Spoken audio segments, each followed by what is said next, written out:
History is who we are and why we are the way we are. David McCullough, American historian.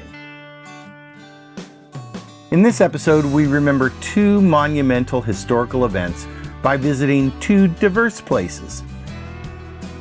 Different in the type of event and time of events, one celebratory, one somber, yet both remembered because of special places set aside by thoughtful people, wanting our generation and future generations to catch a glimpse of what made us the people we are.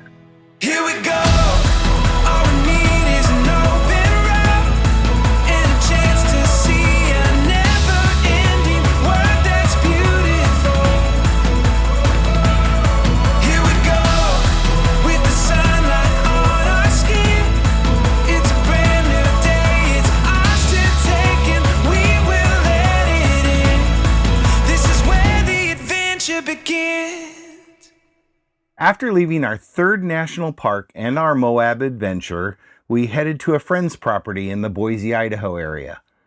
Now, all I'll say about our waypoint stop at Willard Peak Campground just south of Brigham City, Utah, is if you have to have a place to stay, go ahead, but not the best camping atmosphere we've experienced.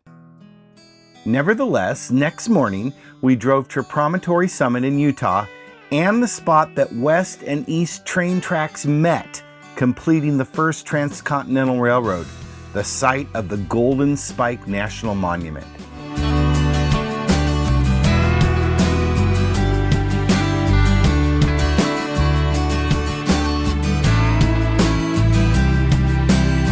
The site is located in a remote valley on the north end of the Great Salt Lake. There's only one paved road that will bring visitors to the site. The champagne flowed, and engineers George Booth and Sam Bradford each broke a bottle upon the other's locomotive. Samuel S. Montague, Central Pacific's chief engineer, and his counterpart, General Grenville M. Dodge, shook hands to symbolize the end of the race to build the nation's first transcontinental railroad. This moment in time became immortalized in Andrew J. Russell's famous photograph. About 1,000 people participated in the celebration at Promontory Summit on May 10, 1869. Politicians, officials of the Central Pacific and Union Pacific Railroads, railroad workers, including a Chinese contingent from the Central Pacific, 5 companies of soldiers from the 21st U.S. Infantry Regiment, and members of the public from near and far were in attendance. Although the crowd was mostly men, a small number of women and children were also present. The site where the last spike was driven is located within 100 yards of the visitor center and is commemorated by a polished wooden tie with a plaque resting inches from where the 1869 ceremony was held. Contiguous rail service between east and west greatly changed the United States as more and more settlers and goods headed west. That spike literally changed the landscape of America. About 270 miles northwest, near the Capitol building in Boise, Idaho, sits a different memorial.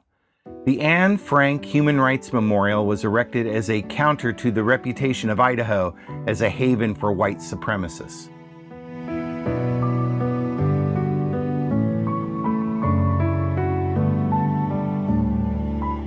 The memorial is the only Anne Frank memorial in the United States and one of the few places in the world where the Universal Declaration of Human Rights is on a permanent public display in its entirety. Anne Frank became famous after her death at the hands of Nazis after she and her Jewish family were discovered in their hiding place behind a bookcase in an Amsterdam home during World War II. Her diary was published after her death and became an international bestseller. It also became a hit play and a movie. We took the time to read the inspiring inscriptions throughout the memorial and remind ourselves that we're all human beings and have rights endowed by our Creator. In our differences, we discover really how very much we all are the same and have in common. It's difficult in times like these. Ideals, dreams and cherished hopes rise within us, only to be crushed by grim reality. It's a wonder I haven't abandoned all my ideals. They seem so absurd and impractical. Yet I cling to them because I still believe, in spite of everything, that people are truly good at heart. It's utterly impossible for me to build my life on a foundation of chaos, suffering, and death.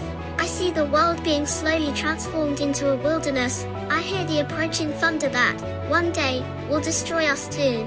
I feel the suffering of millions. And yet, when I look up at the sky, I somehow feel that everything will change for the better, that this cruelty too shall end, that peace and tranquility will return once more. In the meantime, I must hold on to my ideals. Perhaps the day will come when I'll be able to realize them.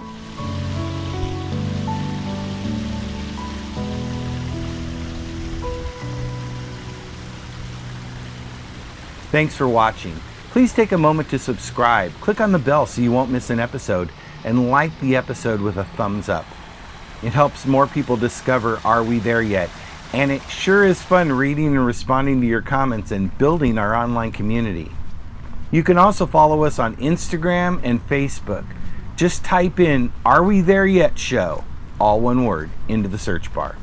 For Karen, Wesley, and myself, we wish you happy travels. See you next time. This is the